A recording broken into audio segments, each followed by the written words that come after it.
noite, então, de novo, né?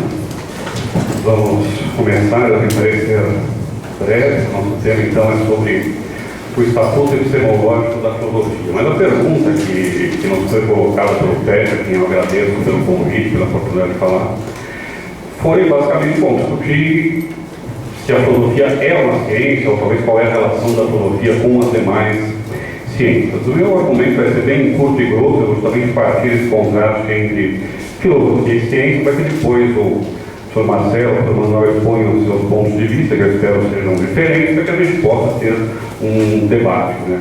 O essencial da filosofia é o diálogo, a discussão, né?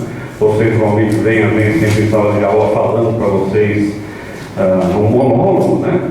Mas aquilo que interessa é justamente a gente poder debater pontos de vista que são divergentes, né? Como nos diálogos do Platão, por exemplo, né? Então, eu vou tentar formular a pergunta. A pergunta é a seguinte: pode ser a filosofia uma ciência? E a resposta que eu vou dar é a seguinte: não, a filosofia não é uma ciência, ela não precisa ser uma ciência, ela também não deve ser uma ciência. Tá? O que é uma ciência, para começar? Bom, eu parto daquilo que o Russell chamava de um robusto senso de realidade, ou seja, eu parto daquilo que a gente pode observar se a gente olhar em volta da gente. Bom, a ciência é aquilo que os cientistas fazem, né? Em um certo sentido, essa resposta é tautológica, analítica, eu diria que é necessariamente verdadeira, talvez não seja muito instrutiva, mas ciência é aquilo que os cientistas fazem. A consequência dessa primeira resposta é que aquilo que os cientistas fazem não é filosofia, né? Se você vai perguntar para um químico ou para um físico o que ele está fazendo, ele não vai responder: estou fazendo filosofia, né? Estou respondendo as grandes questões do universo. E a segunda consequência em relação a isso é que aquilo que os filósofos fazem, já que eles não são cientistas, também não é ciência. E não tem nisso aqui nenhum juízo de valor, tá? Se houvesse, eu seria professor de física e não de filosofia, né? E eu quero, então, justificar essa minha resposta, explicar os elementos que estão envolvidos nela, né? E o primeiro é dizer, bom, a oposição entre filosofia e ciência é uma oposição que, primeiro, tem a ver com o significado das palavras, e, segundo, é extremamente recente. A filosofia existe há 2.500 anos, a oposição entre filosofia e ciência, colocar filosofia e ciência em campos diferentes é uma coisa que acontece desde mais ou menos o Kant, mas mais especificamente a partir da segunda metade do século XIX. Então é um fenômeno que tem menos de 200 anos, menos de 2 séculos, talvez um pouco mais de 2 séculos, mas não muito mais que isso, né? E a gente tem que, então, considerar ciência aquilo que hoje em dia nós chamamos de ciência. E um bom critério para entender aquilo que hoje em dia nós chamamos de ciência, por exemplo, aquele que o Kant fornece no comecinho da legislação pura, né? Em B7, na qual ele diz o seguinte: só o resultado permite imediatamente julgar se a elaboração dos conhecimentos pertencentes aos domínios próprios da razão segue ou não a via segura da ciência. Se, após largos preparativos e prévias disposições, se cai em dificuldades ao chegar à meta, ou se, para atingir, se volta atrás com frequência, tentando outros caminhos, ou ainda, se não é possível alcançar unanimidade entre os diversos colaboradores quanto ao modo como deverá prosseguir o trabalho comum, então poderemos ter a certeza de que esse estudo está longe de ter seguido a via segura da ciência. Quando a gente fala em ciência hoje, a gente pensa nesse modelo que vem do Kant, que depois é definido, por exemplo, pelo Dilthey e em toda a discussão da filosofia da ciência do século XX. O que a gente faz quando a gente faz ciência, quando a gente está em um laboratório? A gente formula hipóteses que, se são suficientemente amplas e suficientemente testadas, se transformam teorias aproximativas e provisórias acerca do mundo físico. Tá? Nós fazemos experimentos e testamos previsões através de observações da experiência. A ciência não visa, portanto, em sentido estrito, a verdade com um V maiúsculo. Quando a gente fala isso do Kant, da modernidade, da antiguidade, é muito fácil aproximar a filosofia do que a ciência fazia. Por quê? Porque a ciência buscava a verdade com um V maiúsculo, e a filosofia, no sentido dos antigos até o moderno, até digamos, por exemplo, Nietzsche, né? é um conhecimento que pretende ser universal, necessário e a priori. As hipóteses das consequências das teorias filosóficas não são, nesse sentido, testáveis em laboratório. O dualismo cartesiano, o ocasionalismo do Manuel Rocha ou a existência de Deus são hipóteses que, do ponto de vista experimental, não trazem uma consequência diferente que possa ser testada. No século XX, a filosofia e também a ciência se liberta desse modelo antigo de ciência, que é o modelo que vou chamar de aristotélico, para facilitar as coisas, e passa a ser, é o ponto de vista que eu defendo, então é a resposta qual é o estatuto epistemológico da filosofia, uma empresa que é metodologicamente plural, tem uma pluralidade de métodos. Ela tem um caráter mais descritivo, explicativo e hermenêutico, ou seja, tenta descrever e compreender, do que normativo e prescritivo, como ela pretendia ter anteriormente. Ela abandona, em certa medida, pelo menos, acredito, a pretensão de conhecer a verdade sobre o mundo. Está mais preocupada em pensar como se dá, se é que é possível pensar isso, a nossa compreensão do mundo e do fenômeno do sentido. E esse sentido entendido em sentido do modo mais amplo possível, sentido linguístico, existencial, histórico, científico. Todos esses fenômenos se dão a nós e nos trazem perguntas pelo seu sentido. Eu queria agora, depois de ter começado então a fazer esse contraste histórico, mostrar um pouco quais são as consequências dessa separação entre filosofia e ciência na segunda metade do século XIX. Vou contrastar então o que a ciência faz e o que a filosofia faz, a diferença entre esses dois campos. Na ciência, por exemplo, uma coisa que a gente não tem em filosofia, existe um critério para distinguir ciência e pseudociência. Boa ciência, ciência de fato, e aquilo que pretende passar por ciência, mas não é ciência. Na filosofia, a gente tem um processo muito mais complexo para separar o que é, digamos assim, boa filosofia de má filosofia, né? Se a gente tivesse um bom critério, provavelmente nossos currículos seriam mais enxutos e algumas coisas seriam menos estudadas, né? Outra coisa que é fundamental é que entre ciência e filosofia há uma distinção cabal, que é a seguinte: na ciência, você tem que separar radicalmente aquilo que é história e aquilo que é a prática científica, né? No limite, essas duas disciplinas, história da ciência e ciência, por exemplo, história da física e física, ou história da química e química, não interessam uma a outra. Em contraste, acredito, na filosofia, uma distinção desse tipo entre a filosofia hoje e a história da filosofia não pode ser sequer adotada. Aqueles que dizem, eu faço filosofia e faz história da filosofia, estão, nesse sentido, acredito eu, errados. A filosofia é essencialmente uma reflexão, uma recuperação contínua da sua própria história. Na ciência, o sucesso dentro da comunidade é o critério de correção. E não acontece o mesmo na filosofia. Em filosofia, posições minoritárias podem ser aquelas corretas e posições majoritárias podem ser o resultado simplesmente de modismos, de preferências, de idiosincrasias e coisas semelhantes. No caso da ciência, além disso, o aspecto coletivo, o aspecto comunitário é fundamental. Na filosofia, esse aspecto coletivo ou comunitário é muito menos presente. A gente faz filosofia individualmente, isoladamente, talvez infelizmente, né, ainda, mas não é o caso da ciência. Na ciência, quando a gente tenta descobrir a verdade sobre o mundo, a gente trabalha com graus de certeza, aproximações sucessivas à certeza. Se alguém se interessar por filosofia da ciência, pode, por exemplo, tentar ver lá o teorema de Bayes, que explica isso, né? Na filosofia, quando a gente pretende dizer algo, a gente não está dizendo algo aproximativamente ou tentativamente. A gente está procurando algo que é a verdade com V maiúsculo, mesmo que talvez essa verdade com V maiúsculo não exista. E, finalmente, um outro ponto fundamental com o qual eu termino esse contraste entre ciência e filosofia é que, na ciência, a ciência contemporânea, que é progressiva, factível, revisável, na ciência, os critérios para reconhecer o progresso são absolutamente claros, né? Por exemplo, para citar alguns, que os filósofos da ciência estão mais ou menos de acordo, a gente tem uma maior simplicidade. Ter mais simples é melhor que uma mais complexa. Não é a mesma coisa em filosofia, por exemplo. A maior abrangência de fenômenos por uma mesma teoria também significa progresso. uma capacidade mais precisa, maior de gerar previsões testáveis em laboratórios também é sinal de progresso. Se a gente colocar a mesma pergunta em relação à filosofia, tem que se perguntar, existe progresso em filosofia? A pergunta é muito mais, a resposta, perdão, é muito mais polêmica, né? Alguns vão dizer que sim, alguns vão dizer que não. Eu acredito que há, por exemplo, no esclarecimento conceitual, no abandonar certos problemas ou reformular certos problemas, mas isso é uma posição que é uma resposta que é muito mais sutil, muito mais difícil de ser dada, de ser conceitualmente estabelecida, do que acontece na ciência.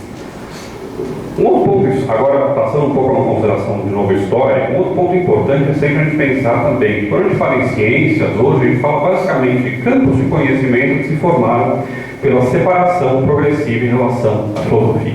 A psicologia era no século XVII um ramo da filosofia, hoje é uma ciência autônoma. A economia foi tratada por Aristóteles e Adam Smith, por exemplo, filósofos, hoje é uma ciência autônoma em relação à filosofia. E a gente pode multiplicar os exemplos, né? Mas basicamente, então, a ciência hoje é uma tarefa coletiva, progressiva, experimental, quantitativa, falível e revisável, né? E a filosofia não é isso. Pode ser um monte de coisa, mas ela não trabalha assim. Se a gente escolher aplicar o termo ciência à filosofia, a gente tem que negar que aquilo que os cientistas fazem, que aquilo que se faz no laboratório, que isso que se chama ciência, é ciência, e temos que trocar o nome. É um problema mais semântico do que de fato conceitual, né? O que então, o que pode ser, ou tem que ser a filosofia? Eu vou dar uma resposta que é Wittgensteiniana, que na verdade, nos termos que eu vou apresentar aqui, formulado por um comentador do Wittgenstein, que é o Peter Hacker, na qual ele diz que, pegando a distinção que Bernardo Dill tem entre as ciências naturais e as chamadas humanidades, tá? A filosofia é um tipo de compreensão humanística, é um tipo de entendimento humanístico, aquilo que os homens fazem quando tentam compreender o mundo. E aquilo que ela visa, essencialmente, é o esclarecimento conceitual, não é testar previsões, não é dizer como o mundo é, não é dizer como o mundo tem que ser, mas é esclarecer os nossos conceitos. É, para usar uma expressão do Wittgenstein, fazer a mosquinha sair de dentro da garrafa, né? O importante nessa concepção de filosofia não são as respostas, porque as respostas provavelmente estão todas erradas. As que estão certas, a gente nunca vai chegar a um conceito, elas estão certas ou não. O que é importante são as perguntas. Fazer filosofia é basicamente fazer perguntas de um certo tipo e responder essas perguntas de um certo jeito. O Russell, por exemplo, fala que fazer filosofia, a tarefa da filosofia, perdão, é substituir certezas desarticuladas por incertezas articuladas. Para terminar, então, aqui, para ter os outros colegas falarem, quais são as consequências dessa visão que eu apresentei aqui? A primeira é uma recusa do cientismo. E a segunda é uma recusa da híbris ou da arrogância filosófica de pretender ser uma ciência sobre as outras que diz para os outros o que é que eles devem fazer. Porque eu acho que afirmar que a ciência que a filosofia é ciência ou deve ser ciência, implica em cair em um dos dois erros. O primeiro, então, é o cientismo. Acreditar que todas as perguntas podem e devem ser respondidas pela ciência. Isso é um erro. Vários filósofos acreditaram, defenderam esse erro. O Heyer, por exemplo, um livro famoso, que se chama Linguagem, Verdade e Lógica. O Quine, por exemplo, com a sua epistemologia naturalizada. Os contemporâneos que estão escrevendo hoje, por exemplo, Jesse Prince, o Sean Nichols, que defendem uma versão de evolucionismo moral e ético, pelo qual você poderia resolver as questões éticas vendo como é que nós, enquanto animais, evoluímos, né? Você achar que a ciência pode responder tudo é um erro, é o cientismo. E a filosofia não pode cair nesse tipo de erro. O outro é o que eu chamo de híbris ou arrogância filosófica, que é colocar a filosofia como algo acima, maior e mais importante do que os outros conhecimentos ou práticas humanas, que de algum modo é capaz de dizer aos outros homens que o seu conhecimento e suas práticas estão equivocados e que eles devem, então, submeter a filosofia como um hábito, né?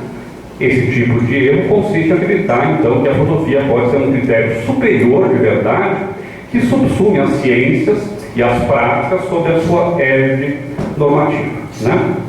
Esses dois erros são erros que eu não acho que a gente pode, para os quais a gente pode encontrar vários exemplos. Contra esses dois caminhos que eu considero adequados, eu proponho então que a gente tem que conceber a ciência como uma forma autônoma de compreensão humanística do mundo, né, que envolve o homem na sua finitude, na sua imanência, e que visa então a clareza, o rigor e o esclarecimento conceitual. Eu tinha outras coisas a dizer, depois na discussão provavelmente elas podem aparecer. Só quero então terminar colocando uma pergunta para que a gente possa ir para frente, né? Já que a ciência, então, já que a filosofia então não é ciência, não é nada disso, por que a gente tem que fazer filosofia? Se a verdade, se eu estiver certo, nem sequer está no horizonte. E a minha resposta é bem simples. A gente tem que fazer filosofia porque a gente pode, porque podemos. Obrigado.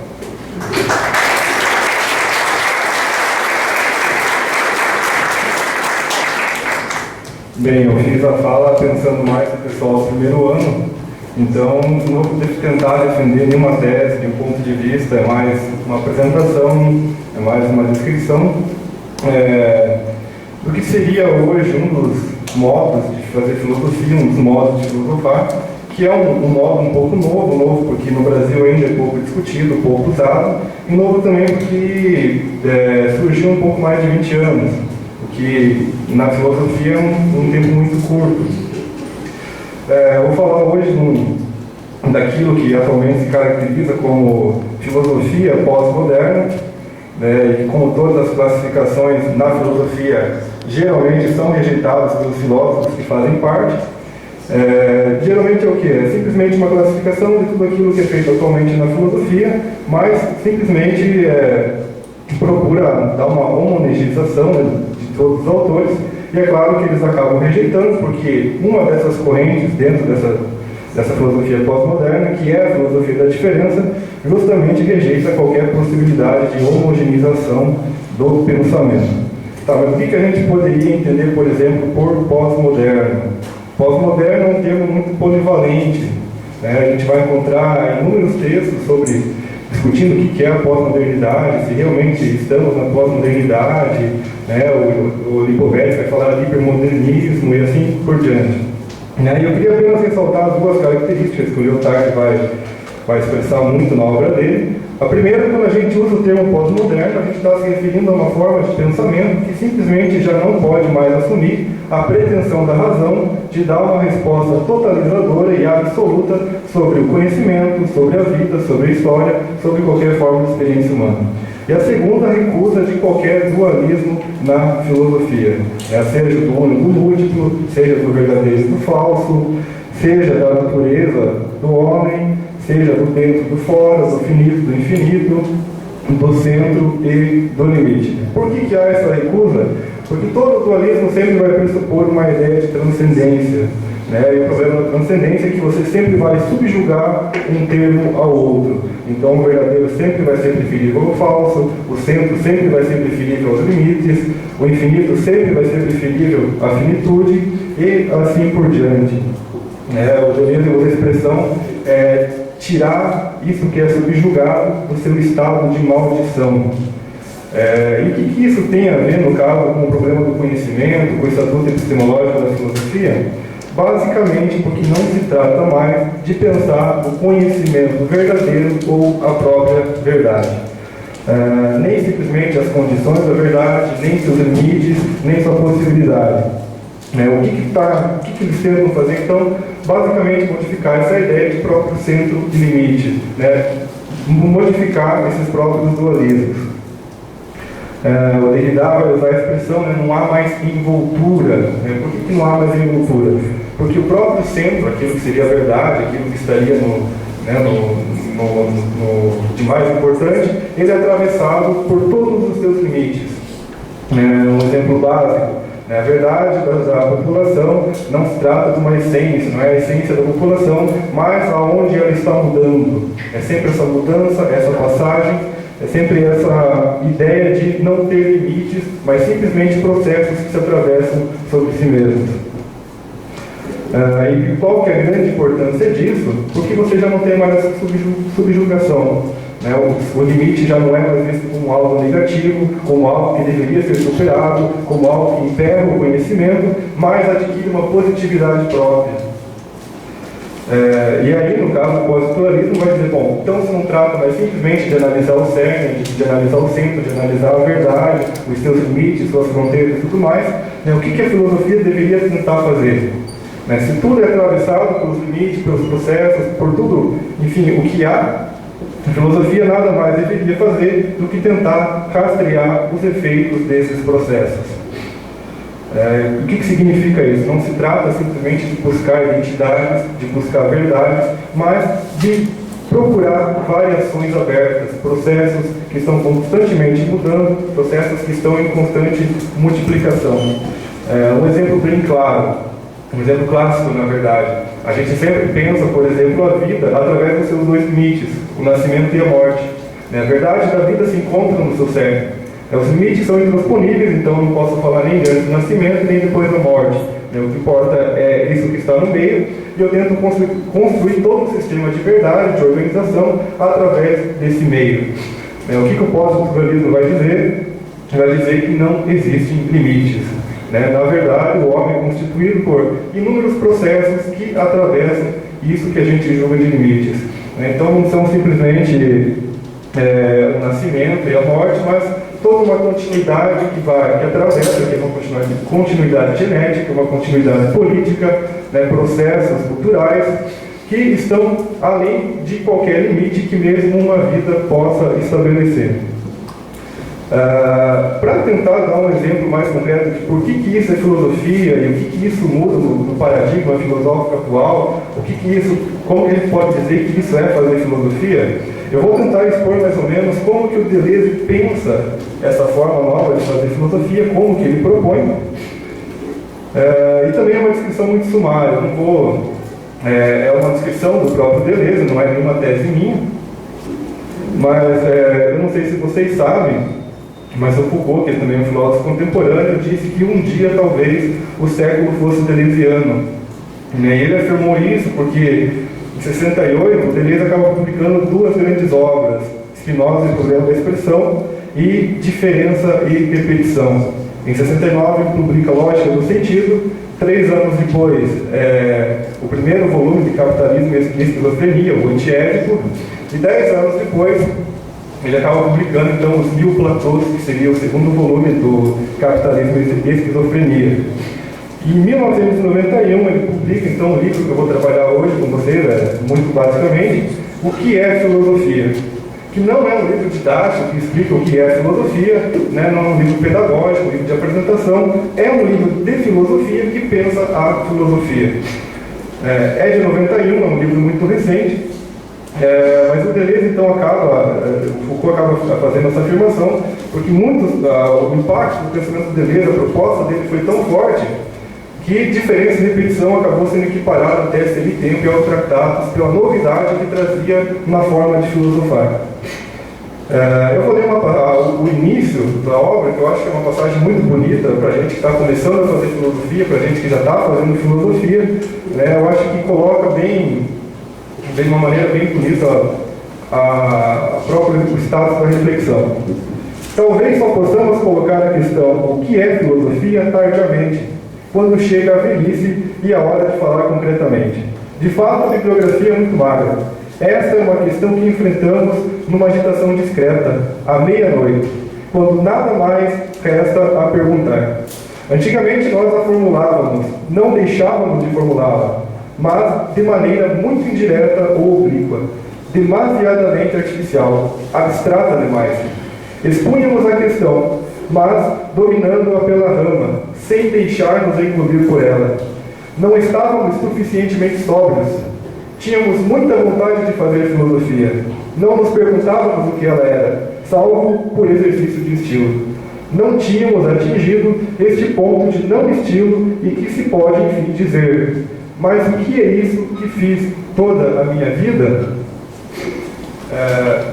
Eu achei muito boa essa passagem, né? Porque, bom, o que é isso que a gente faz? A gente faz filosofia, a gente tem essa vontade de fazer filosofia, e a gente passa anos, inclusive, fazendo filosofia, ou pretendendo fazer filosofia, né? Mas sempre vem aquela questão: mas o que de fato é isso que eu estou fazendo? E eu vou tentar responder essa pergunta: o que é filosofia, o que a filosofia faz, através de 3 perguntas, que também são perguntas principais da filosofia do Deleuze. Uma é: o que é pensar? A outra: o que nos faz pensar? E a terceira, que eu só vou responder no final: é possível pensar o impensado?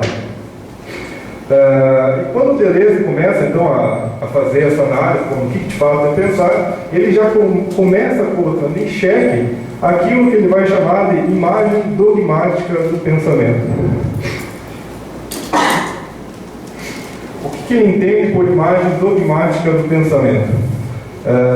Basicamente o seguinte, né? Na imagem dogmática consiste em, primeiramente, acreditar que o pensamento é uma faculdade natural, né? Todo homem tem essa faculdade. Pensar nada mais é do que um exercício dessa faculdade. Pensar não simplesmente é um exercício, mas é algo relacionado à verdade, né? O pensador procura a verdade e ele acha que basta apenas pensar verdadeiramente para pensar a verdade. Segundo que, bom, como o pensamento não é a única faculdade, não é a única realidade do mundo, há fatores exteriores a eles que, na maior parte das vezes, podem causar alguma forma de bloqueio, alguma forma de desvio, que faz com que o pensamento não encontre a verdade na sua pretensão, né, no seu próprio exercício. E aí a terceira necessidade que a imagem dogmática do pensamento precisa é, bom, já que o pensamento é uma faculdade natural, já que ele encontra obstáculos no seu próprio exercício, é necessário então encontrar um método que regule novamente o pensamento na sua procura da verdade. O que está pressuposto nessa imagem dogmática? A identidade entre ser, pensar e verdade. O que o Deleuze vai fazer? Vai tentar romper com essa imagem. Como que ele vai fazer isso?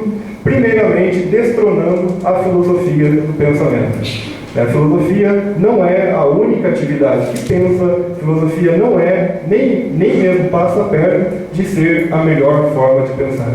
Pensar filosoficamente não é pensar mais verdadeiramente. Pensar filosoficamente não é a única e boa ou melhor forma de pensar. E quando ele está propondo isso, aí sim ele vai dizer: bom, mas o que de fato faz a filosofia? Por que só a filosofia não pensa? Ele vai dizer: todos são pensadores. A arte pensa, a ciência pensa e a filosofia pensa. Não há privilégio de uma com a outra, não há uma hierarquia de uma para a outra, nem nunca haverá. Por quê? Porque os domínios do pensamento de cada uma são diferentes. A filosofia, quando pensa, não está simplesmente refletindo, não está discutindo e não está interpretando. Pensar filosoficamente é criar conceitos. Pensar cientificamente é criar funções. Pensar artisticamente é criar agregados sensíveis. Então, o Deleuze acaba basicamente dividindo, separando, colocando cada área do saber, cada área do conhecimento com uma especificidade própria. Por que assim, a filosofia não pode ser ciência? Porque filosofia não cria funções. Por que filosofia não pode ser arte? Porque filosofia não cria agregados científicos. Filosofia cria unicamente conceitos. E aí, criar conceitos não é refletir, não é discutir e não é interpretar. E aqui eu vou utilizar uma passagem clássica do Deleuze, que bate duramente a isso. Quando se vive em uma época pobre de filosofia, a filosofia se refugia numa reflexão sobre: se ela nada cria, que mais pode fazer se não refletir sobre? De fato, o que interessa é retirar do filósofo o direito à reflexão sobre. O filósofo é criador, não reflexivo. Quando o Deleuze está propondo isso, ele já está colocando de início a filosofia Uma postura em que ela não pode ser mais uma meta-ciência, uma meta-linguagem, um meta-discurso, ela já não pode mais ter a pretensão de não só encontrar a verdade, mas como de pressupor ou de tentar propor o fundamento a todas as formas do saber. Então a filosofia já não pode mais querer fundar a ciência, não pode mais querer fundar o estatuto da matemática, não pode mais querer fundar, ou pelo menos tentar propor os fundamentos do direito e assim por diante. O que é filosofia, então? Primeiramente, não é reflexão, mas criação a partir de algo. Bom, se filosofia cria conceitos, então o que é um conceito? O conceito é algo muito complexo, muitas vezes, né? E eu vou apenas expor dois aspectos que me parecem mais importantes. Primeiro, um conceito é uma multiplicidade. Por que ele é uma multiplicidade?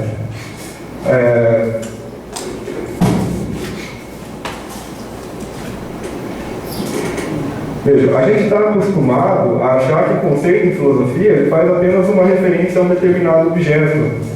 Então a gente fala a monas no Leibniz, a duração do Spinoza, o Dasein do Heidegger, e tenta quase que criar uma imagem de esse conceito faz referência a determinado objeto, que é um objeto teórico, é um objeto analítico, enfim, qualquer objeto que possa ser. Veja, quando Deleuze tira a filosofia do império do pensamento e coloca ela no laço das demais ciências, o que ele está possibilitando a filosofia é o intercruzamento com elas. Então, primeiramente, o conceito é uma multiplicidade. Ele não é um objeto fechado, ele não faz referência apenas consigo mesmo, né? Mas ele engloba praticamente inúmeros conceitos e não apenas conceitos, mas tudo aquilo que é extra-filosófico. Ele pode agregar imagens, ele pode agregar sons, linhas, fluxos, enfim, qualquer coisa que seja de outros domínios, né? Embora a filosofia seja especificamente criação de conceitos.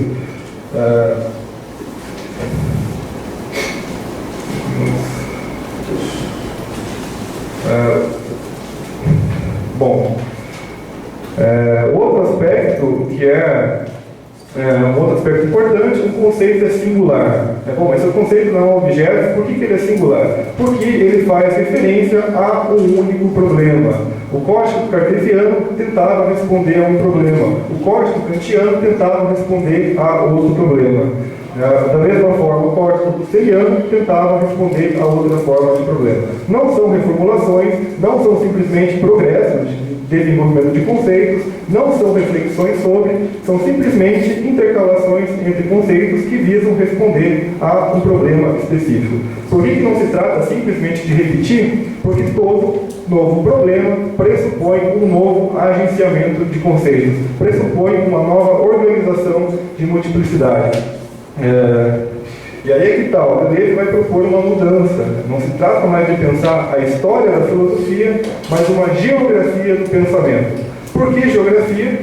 Porque você não pensa mais simplesmente um desenvolvimento linear que tem sentido ou não, que tem valor ou não, que é subjugado por um terceiro critério.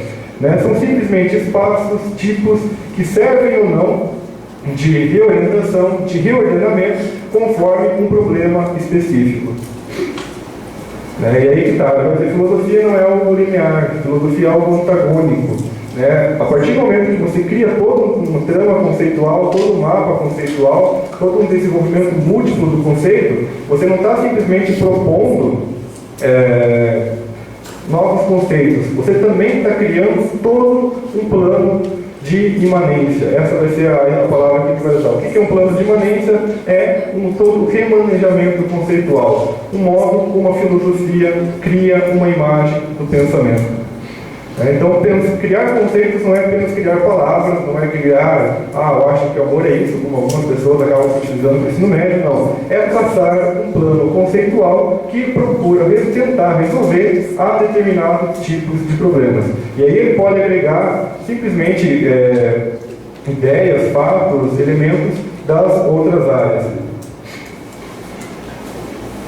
E aí que está, os conceitos são múltiplos, eles sofrem transformações, eles podem ser remanejados, mas esse plano é único. Esse plano ele simplesmente não faz alusão a outros planos.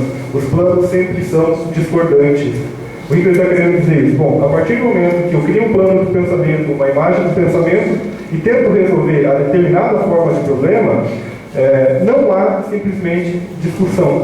Por que não há discussão? Porque se cada plano procura resolver determinados problemas, eles não têm diálogo. Eles tratam de problemas diferentes. Essa ideia de que a filosofia é simples discussão e tenta chegar a um denominador comum, alguma verdade, alguma coisa, ela é falsa. Ele vai dizer que quando duas pessoas estão conversando de filosofia, ou elas tentam chegar a um conceito indiscutível, que não dê para criar discussão, ou elas estão falando de coisas diferentes. Tem uma passagem que é um pouco longa, não sei se vai dar tempo de ler, mas acho que nós vamos deixar para depois, mas que ele ilustra justamente isso. Vai dizer que a discussão é uma chaga da filosofia. Por quê? Porque ela não leva a nada.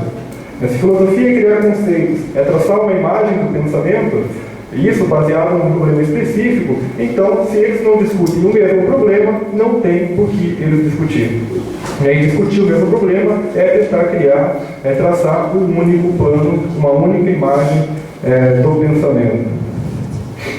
O que é essa imagem do pensamento? É a imagem que a filosofia cria do que significa pensar. E pensar não é simplesmente uma forma, uma faculdade, uma forma única. Enfim, são múltiplas as formas possíveis de pensamento, são múltiplas as formas possíveis de conceito, são múltiplas as formas possíveis de planos de imanência. E aí a ideia é, bom, se a filosofia não se baseia numa faculdade, que é o pensamento, como que o pensamento pensa? Da onde que vem o impulso do pensamento? E aí a proposta do Deleuze é um pouco polêmica, e ele vai apanhar um pouco por isso. Ele vai dizer que o pensamento não é uma faculdade. O pensamento é inconsciente e involuntário. Involuntário no sentido de que se trata simplesmente de um exercício meu e próprio para decidir livremente. Agora eu estou pensando, estou formulando uma teoria e tudo mais. Inconsciente, ele não está pensando no sentido da psicanálise, que é um teatro onde se passa um drama, mas o inconsciente para ele é produção. O consciente para ele é uma máquina que produz, e não simplesmente um estado, um elemento da psique que reprime ou causa traumas complexos e tudo mais. Bom, se o pensamento surge de forma involuntária, inconsciente, o que nos faz pensar? Da onde que vem os nossos pensamentos, da onde que vem nossas ideias, da onde que vem essa criação de conceitos, uma vez que não é algo que eu mesmo crio. Isso é interessante porque quando Deleuze escreve no Platô, ele está dizendo, olha, o livro tem o nome de Guattari e Deleuze, mas apenas por hábito, apenas por conveniência. Éramos muitos quando escrevíamos. Por que ele está querendo dizer isso? Ele vai dizer o seguinte, olha, o pensamento ele é formado, ou ele é constituído por um jogo de intensidades. Antes de diferença de repetição, ele vai dizer que é por signos, numa obra de ideias sobre Proust, mas depois, como em Platão, que prevalece essa ideia de intensidades. O que seriam essas intensidades? São aqueles fluxos, aqueles processos que eu falei no começo, que rompem com qualquer ideia de limite, de barreira intransponível. E aí ele vai dizer, esses platôs, essas intensidades, esses processos que nos atravessam, que estão além de um quadro limitado, eles são violentos. O pensamento nunca é uma disposição feliz. O pensamento ele é forçado, ele é violento a produzir. Não é uma criação, hoje eu vou criar um conceito porque eu acordei feliz. Não, é um processo violento que força a própria criação dos conceitos. Isso acaba desmistificando um pouco aquela velha imagem, se a gente for levar um pouco a cabo, o ato de pensar estaria mais como um ato de estupro do que uma espécie de masturbação intelectual. Não se trata de ficar lá, produzir a super ideia. É algo violento, é algo que simplesmente procura criar um novo agenciamento no mundo. E o interessante é que, por exemplo, a gente tem a velha imagem da filosofia lá pela árvore cartesiana, as raízes da metafísica, o caule, a física, e aí os frutos, a mecânica, a medicina e a moral. O Deleuze é totalmente contrário a esse pensamento arborescente. Ele vai dizer, não existe raiz, não existe solo, não existe fundamento. O que existe são simplesmente agenciamentos, processos, intercalações, nesse sentido. Mil Platôs, por exemplo, é uma obra constituída de 5 volumes e o que ele chama de 15 platôs. Ali você vai encontrar biologia, física e tudo mais. Né? Mas não é simplesmente uma hierarquia, não tem uma estrutura, são simples jogos de intensidades que procuram criar novos agenciamentos, novas formas de realidade, enfim, novos conceitos. Inclusive ele mesmo fala que não tem uma lógica para ler o livro, apenas a conclusão é que deveria ser lida no final. Bom, se a filosofia não é reflexão, se a filosofia não é discussão, se a filosofia não é interpretação, o que é pensar, então? Tá, pensar é criar conceitos. Né? Para terminar, eu vou tentar responder aquela última questão. É possível pensar o impensado? Eu vou tentar responder essa questão fazendo uma revisita à imagem dogmática do pensamento. Né? Se a imagem dogmática do pensamento tenta pensar verdadeiramente, né, a filosofia do Deleuze tenta responder. Pensar verdadeiramente é pensar ou ainda não pensado. Pensar aquilo que não é a verdade, aquilo que não é absoluto, mas simplesmente criar algo novo, propor algo novo, enfim, localizar eixos, localizar processos, localizar fluxos e, através disso, sobre determinado prisma, sobre determinado problema, propor um novo agenciamento da realidade. Acho que eu já passei o tempo.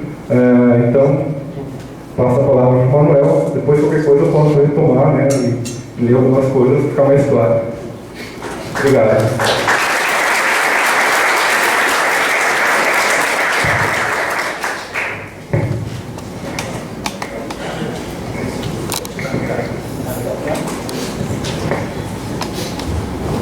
Pronto. Bom, em primeiro lugar, eu quero parabenizar a equipe do PET pela proposição desse tema e, em segundo lugar, agradecer o convite a mim, agradecendo extensivamente ao professor Marciano, que acatou esse convite, e ao professor Ernesto, como chefe e vice-chefe do Departamento de Filosofias.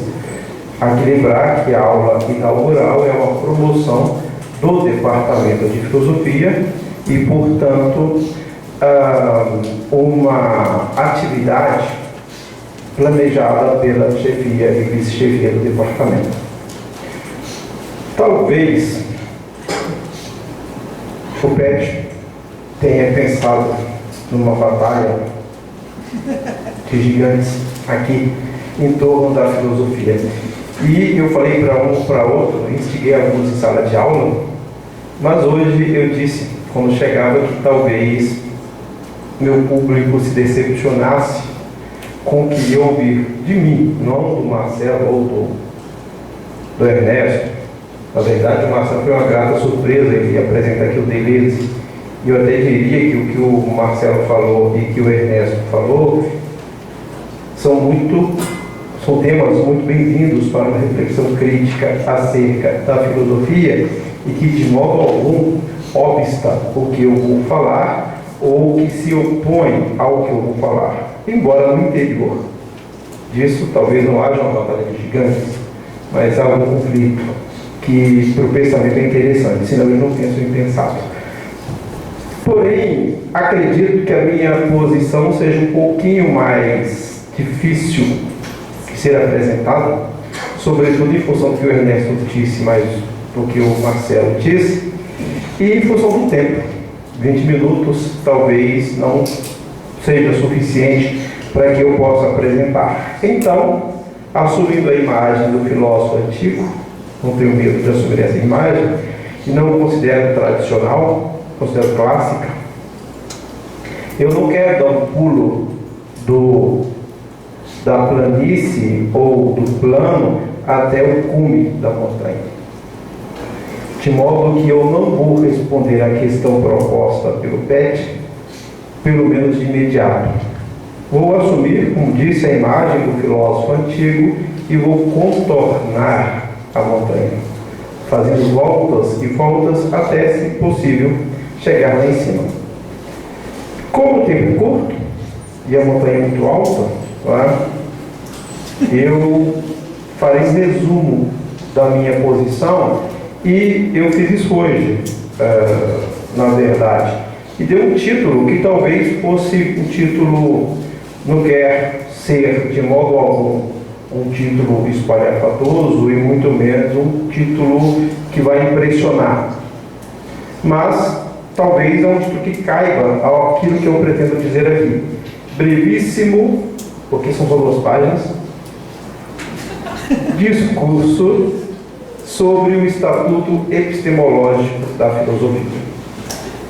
Essas 2 páginas, se der tempo, serão entremeadas por uma citação do Lorenz Bruno Puntel, um filósofo brasileiro, para quem não sabe, nasceu no Rio Grande do Sul e vive desde um certo tempo na Alemanha.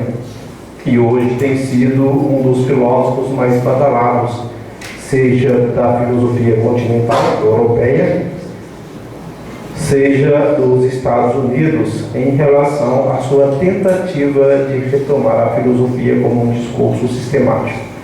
Mas eu não vou defender aqui a posição do Puntel. Só uma citação que me parece cara ao que eu vou dizer. Uma outra citação é de um filósofo extremamente desconhecido no Brasil, mas extremamente relevante para pensar os problemas da filosofia no nosso tempo, que é o Eric Weil, um filósofo alemão-francês, né, franco-germano, e que viveu na França praticamente boa parte da sua vida. Essa obra lógica da filosofia, quando publicada, marcou época e ainda bem, né, foi traduzida finalmente para o português. De modo que aqui também do Eric Weil, se der tempo, eu farei uma pequena citação. Passo imediatamente às poucas linhas que escrevi. Passando alto pelo termo epistemológico, do qual falaremos mais adiante, discutiremos inicialmente a expressão estatuto epistemológico. Depois, sua aplicação à filosofia. Essa expressão estatuto epistemológico é talvez uma das mais utilizadas hoje em dia para fins de validação ou de justificação do caráter científico de determinada forma de pensamento, ou de quaisquer disciplinas que possam cair sob o crivo da assim chamada razão crítica. Quem conhece mais de epistemologia, de história da ciência ou de filosofia da ciência pode ligar esse termo razão crítica ao Hans Albert ou ao Popper, mas eu não escrevi isso aqui, esse termo razão crítica, pensando imediatamente, seja na noção do Hans Albert ou na noção, ou no modo pelo qual o Popper vai assumir isso. É algo mais amplo, é algo mais geral, o que aqui eu estou chamando de razão crítica. Embora a inspiração foi Albert. Eu gosto do Albert, não parece, mas eu gosto.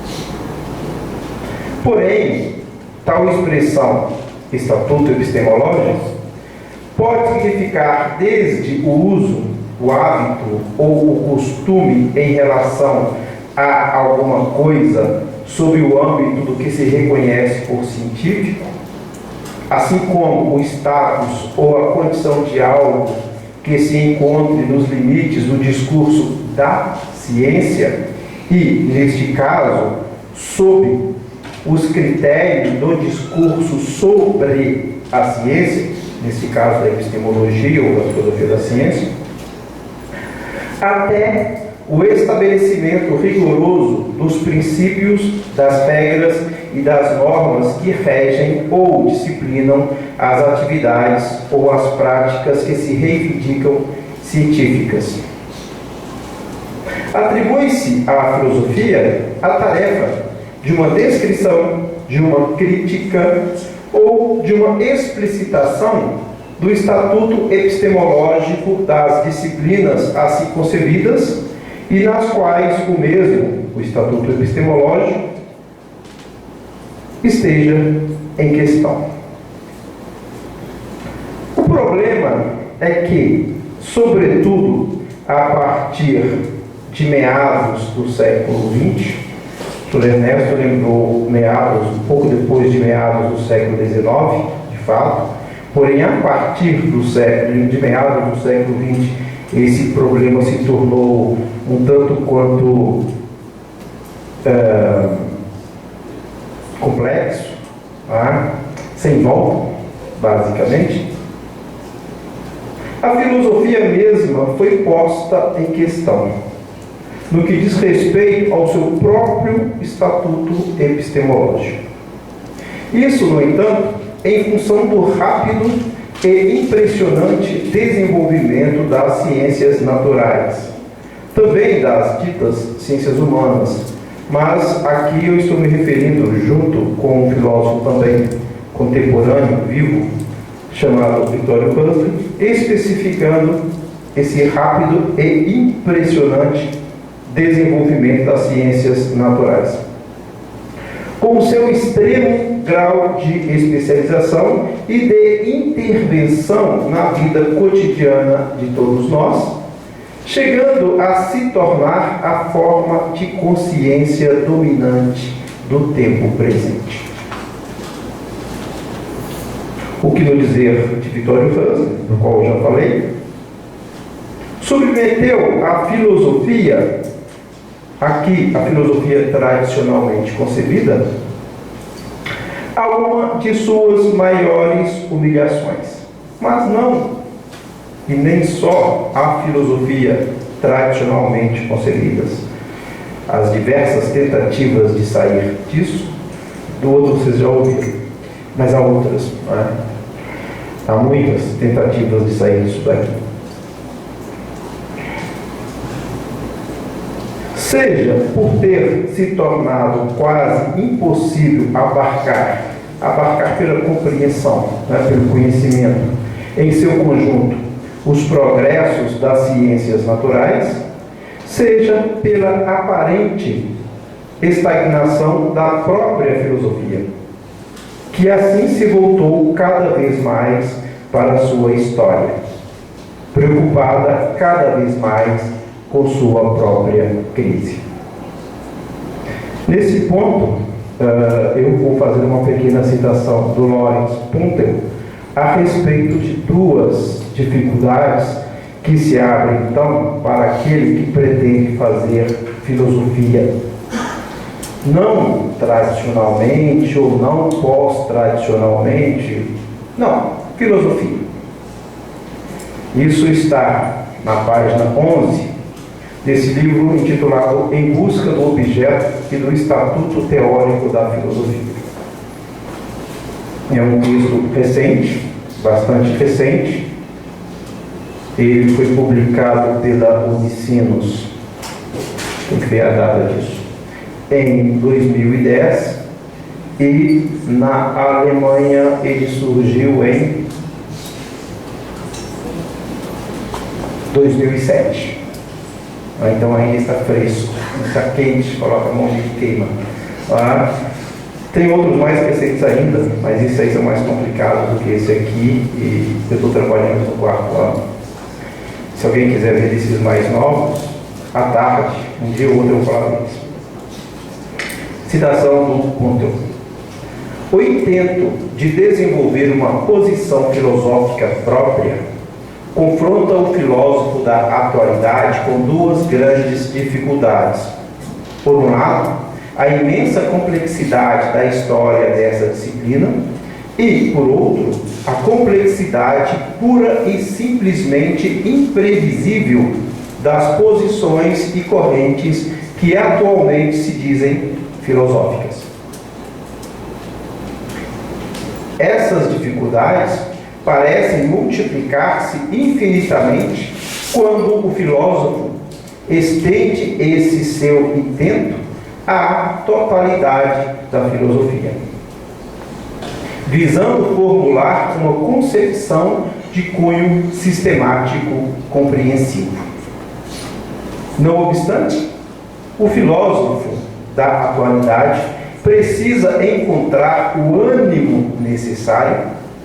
O Habermas falou de um cansaço de teorias pouco tempo atrás. Não tem 2 décadas, talvez, no máximo 10 anos, não me lembro agora. Há 10, 15 anos, o Habermas veio com esse cansaço de teorias. O desânimo de muitos filósofos em fazer filosofia, e, claro, partindo para outras áreas, desde a poesia até, talvez, a mecânica quântica para alguns, mas cansados da filosofia em geral. Então, repetindo, não obstante o filósofo da atualidade precisa encontrar o ânimo necessário para enfrentar essas dificuldades. Se não quiser, isso é importante, se não quiser entender e exercitar sua disciplina apenas como uma espécie de museu, ou apenas como exposição erudita de curiosidades intelectuais de tempos passados. É de se supor que praticamente todo filósofo da atualidade esteja, de uma forma ou de outra, consciente desse problema. Porém, também é fato que são poucos os que o enfrentam diretamente. Diretamente aqui significa que assumem esse problema e tentam dar a ele uma resposta.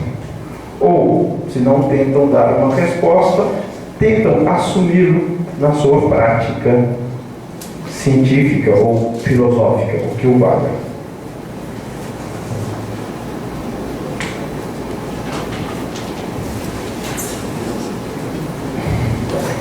Diante desse quadro, pareceu fácil destituir a filosofia de toda e qualquer referência à ideia de ciência, de seu caráter de episteme, de ciência estrita.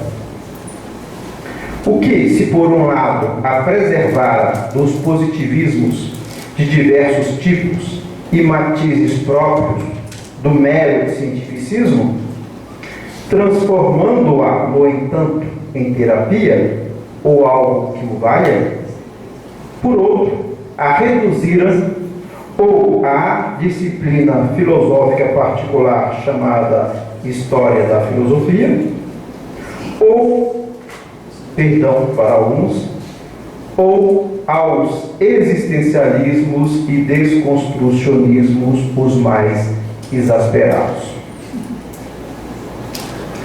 O fato é que, ao fim e ao cabo, a filosofia se vira destituída de suas 2 características essenciais peculiares. Daquilo que já foi dito aqui, ela se caracterizava enquanto tal. Vou aqui me apressar agora. Seu caráter de ciência e seu caráter de modo de vida, de cuja unidade, ciência e modo de vida, emerge aquilo que os antigos denominavam sofia, isto é, saber, sabedoria, sapiência, e que, portanto, está na base da própria ciência estrita, da episteme.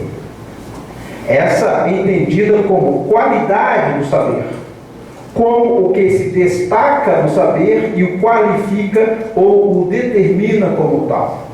Algo que ainda se mantém sob o registro dos termos alemães Wissen, saber, e Wissenschaft, ciência, mas cuja origem se encontra nos termos latinos scire e scientia.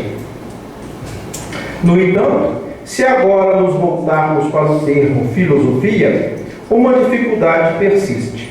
Etimologicamente, a filosofia tem sido entendida como certa atitude para com o saber, como amor à sapiência ou amizade com esta. o que, por definição, não seria já sapiência, mas antes uma tendência à sapiência, ao saber. Não obstante, quem afirma isso se esquece de que aquele que tem amizade com o saber não é senão o sábio mesmo, o sofós, que assim assume o papel de filosofós. Compreensão já íncita no termo filia, cuja determinação do filós consiste, sobretudo, no fato de este, o filós, tomar o partido do saber, de escolher o saber como seu modo próprio de vida. O que só é possível, como na verdadeira amizade, na medida em que os amigos assim determinados se identificam de tal modo que suas diferenças se tornem elas mesmas transparentes a cada um deles. Aqui eu farei uma citação do Weil, mas eu vou pular ainda em função do tempo. Para além da atitude, melhor, da atitude pura, que o Weil fala nesse livro, da atitude pura de afirmação do saber, aquele que assim age torna-se um com o próprio saber, quando, para além daquela, da atitude pura, apreende a si mesmo e a seu mundo como um só, como conceito e categoria, ou ainda como determinação de pensamento ou de um modo de vida pensante. E assim, enquanto momento da sabedoria, ou como a própria sabedoria se pensando ou refletindo-se a si mesmo. Descobrimos assim que, finalmente, já faço a conclusão, só tem sentido em se falar da filosofia como ciência, e de modo mais preciso como ciência estrita. Ciência estrita, quem usou esse termo foi o Husserl, tá? Na medida em que esta é concebida para além do meramente epistemológico, isto é, para além do discurso sobre a ciência, e mesmo desta, da ciência, entendida como qualidade ou determinidade do saber, e, nesse sentido, como discurso meramente objetivo, indiferente àquele que o profere. Sob esse prisma, a filosofia se apresenta não apenas como ciência estrita, mas antes, especificamente, como sistema, em cuja sistematicidade se forjam quadros teóricos distintos e práticas de vida várias, não só possíveis, mas efetiva e praticamente realizáveis. Só isso. Obrigado.